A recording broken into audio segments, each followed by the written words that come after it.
What's important is what happens afterward, what's left behind. Basically, there's a trace left behind. So the first time you have a thought, you create a new pathway involving thousands, if not millions, of neurons. Next time you encounter a stimulus similar to what created that first pathway, where are you likely to process it? Same path. Why? What's the law of science, law of physics? Path of least resistance, absolutely. And the more you reinforce that pathway, the more you practice and do the behaviors associated with it, what do we then call it? If you continuously have that path of least resistance. I'm trying not to give away the answer. Habit. Good or bad? Yes. It depends. What's good about habits?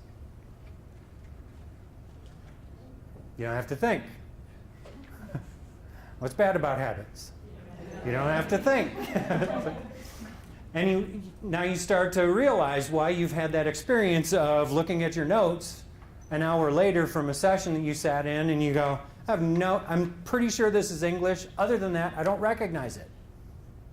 Is we weren't really thinking. We were so removed from the note-taking process because we've done it the same way forever that we were just disengaged. We were disassociated with it. The other thing that's important from this diagram before we move on to the next page is that the brain is all about making connections. And in fact, when we learn new information, what happens is we physically bring this new information and connect it with existing pathways that are already in there. So technically speaking, the older we get, the more pathways we've formed, the more ability we have to learn new things.